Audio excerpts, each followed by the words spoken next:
This episode of Living Corporate is brought to you by Blind. Blind is a trusted community of more than 5 million verified professionals. On Blind, professionals connect and have honest discussions about salaries and what it's really like to work at or interview with a company. You can also join your private company channel to have a candid and safe conversation with your coworkers about what's really going on. And because it's anonymous, you can be honest and trust what you read. Check out teamblind.com to get the latest insights and the answers to your workplace questions.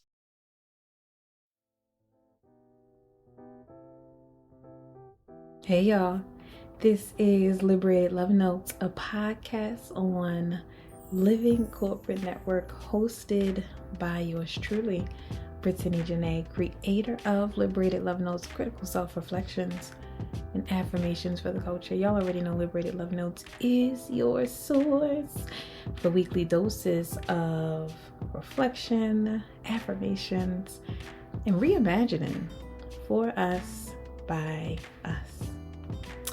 Happy to be back in your ears and hearts as I affirm and invite you all to reflect on what has been top of mind for me lately. I may have mentioned a few weeks back, maybe a month back, that my more recent love project and expansion of my personal and professional practice is my new consultancy in loving accountability, coaching, and consulting.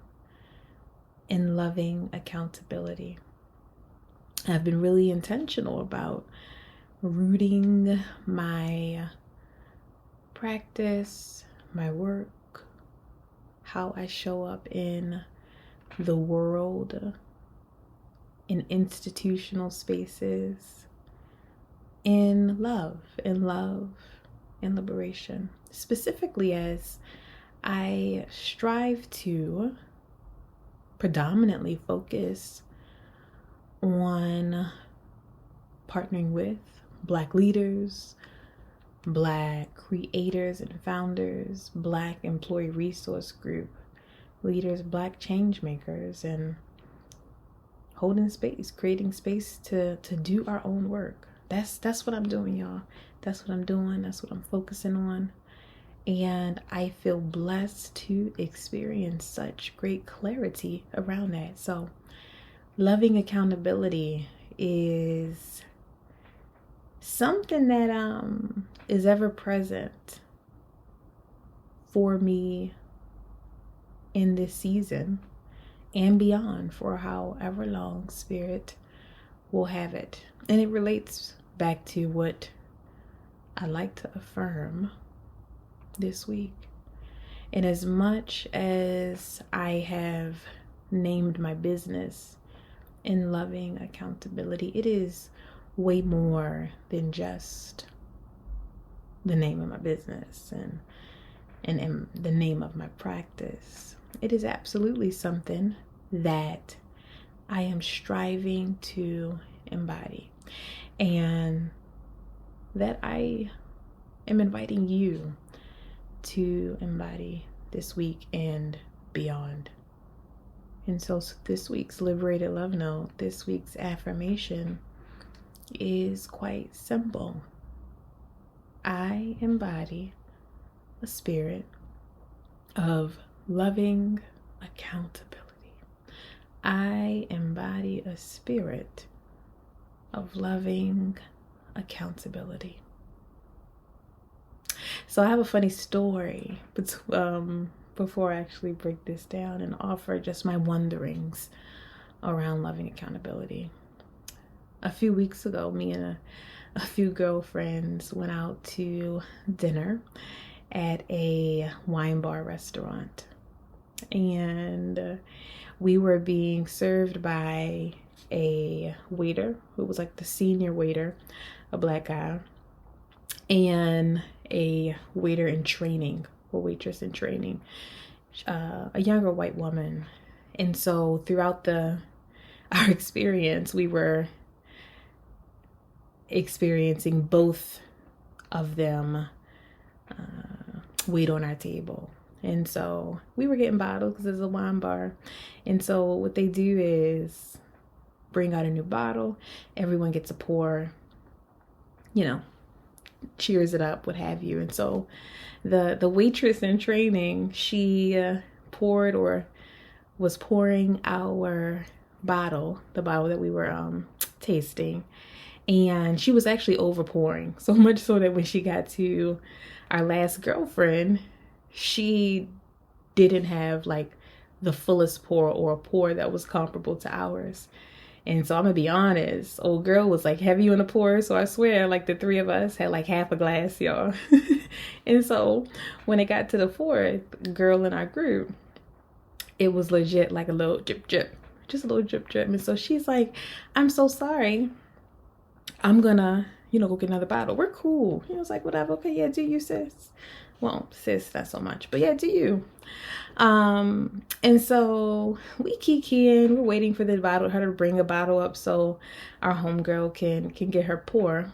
The waiter who's doing the training, he comes out and he asks us, did y'all drink out those cups yet? Now, yes, we did drink out the cups. This is like our second bottle, maybe even third bottle. But we hadn't yet drank out of that round because I think we were actually waiting for her to get her pour.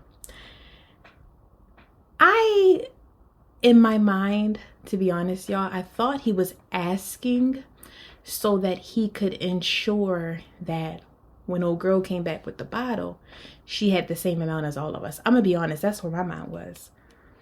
And so he winds up walking away, and the table comes to consensus, except for me. So it's almost consensus that, y'all, he asking us that because he was definitely about to pour wine out of our cups to fill up, our fourth homegirl's cup or wine glass instead of just bringing out another bottle.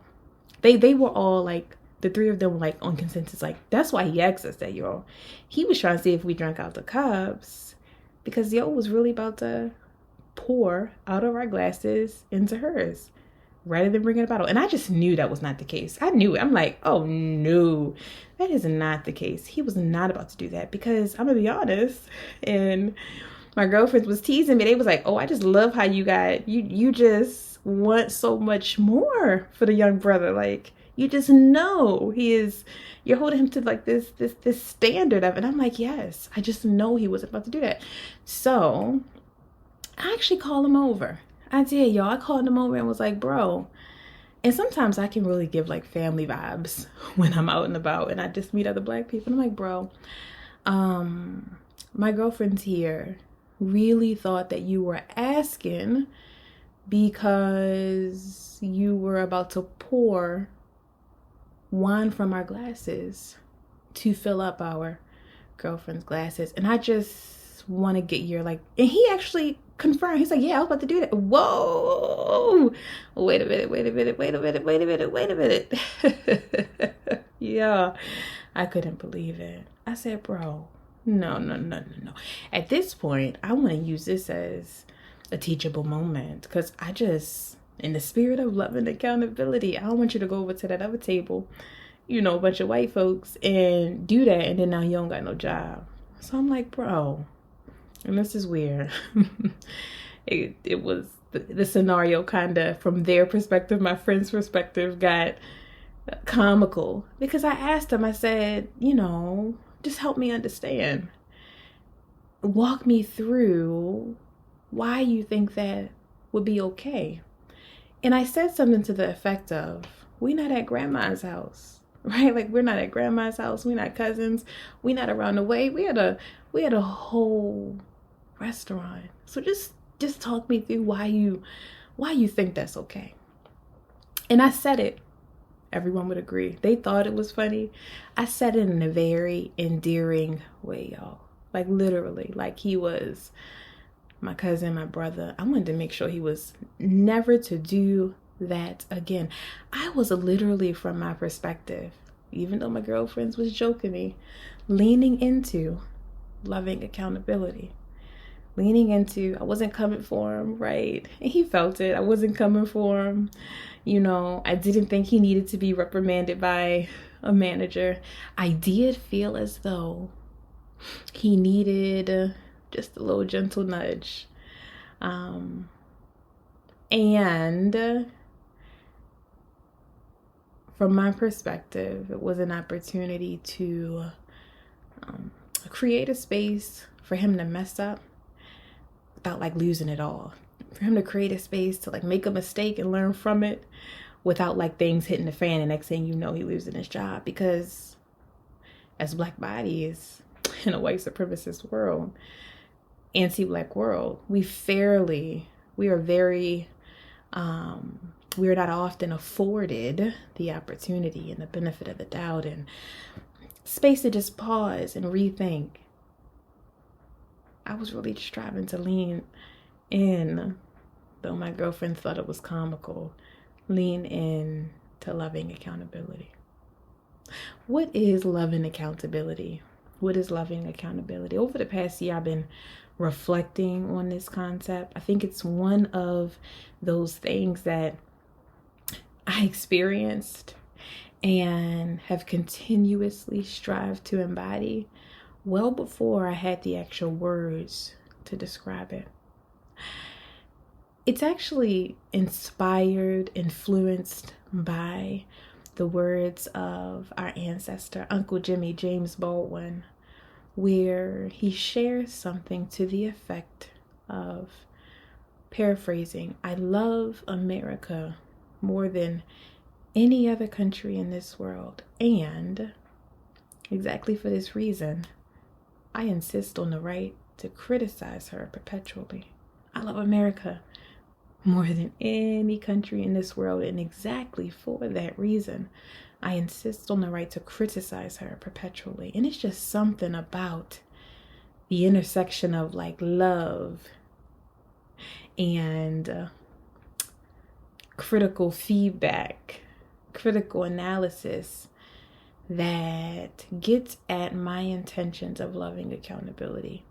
I actually began to reflect a few months ago on my own personal definitions. Okay, Britt, what is loving accountability? What does it mean to embody a spirit of loving accountability? And I came up with 3 definitions. The first one, a way of being rooted in radical love, vulnerability, candor, and grace.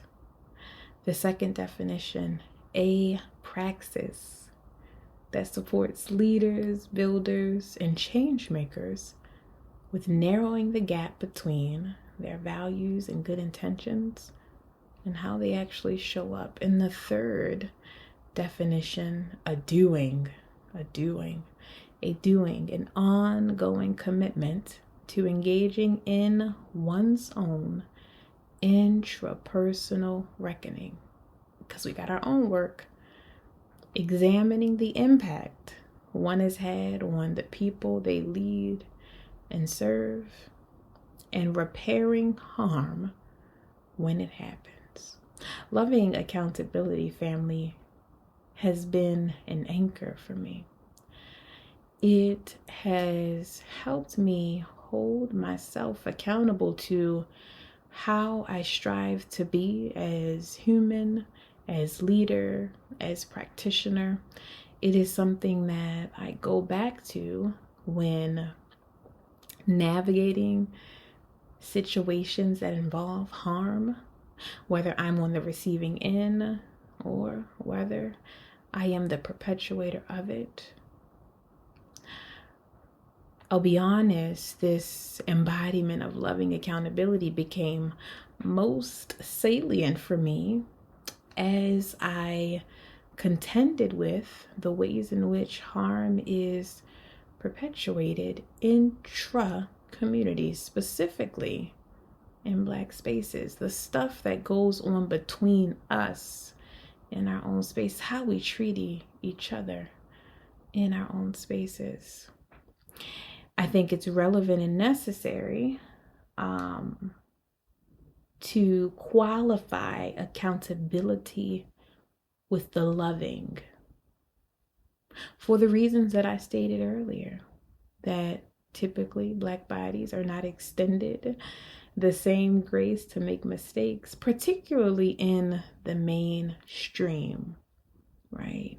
Black woman, Black person does something and and yet simultaneously, right, we absolutely must create spaces, have mediums and mechanisms where we are able to hold each other accountable, where we are able to call each other into account for the ways in which we knowingly and unknowingly uphold anti-Blackness and white supremacy, and how we be, and how we lead, and how we practice. And that is in loving accountability.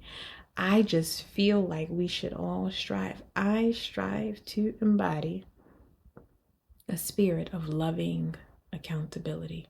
I strive to embody a spirit of loving accountability. And when I refer to love, I love it when Bell Hooks reminds us that domination cannot exist where a love ethic prevails. I'm talking about the kind of love that is more committed to our growth than our performance and like what people see on the outside. I'm talking about the kind of loving accountability that prioritizes uprooting unhealthy and harmful behaviors while also seeding and planting, intending to mind, body, spirit. I love it when Erykah Badu says something like, I have a hoe and I take it everywhere I go, 'cause I'm planting seeds so I reaps what I sow. You know, I'm talking about the kind of loving accountability that might sting for a little, but it's also cleansing. I'm talking about the kind of loving accountability that is mindful of our capacity and capability. And so even when we may desire more for those with whom we are in community, we are also attuned to their limitations, those things that may be beyond, our and their control. Loving accountability isn't just this external exercise, y'all. It ain't just something that involves us pointing to others, directing others. Loving accountability, take it back to that intrapersonal reckoning. It keeps us in this healthy posture of humility and reflection, always interrogating ourselves and striving to align our values and intentions with our impact. It can be really, really easy to be blinded by our values and who we think we are, that we miss the opportunity to truly experience how people experience us. I strive to embody a posture of loving accountability. I strive to embody a posture of loving accountability. That's what I want for us. That is what I want for us. A way of being rooted in radical love, vulnerability, candor, and grace. A praxis that supports leaders, builders, change makers, with narrowing the gap between what we say, our values, and how we really show up. And a doing, an ongoing commitment to doing our own work, y'all.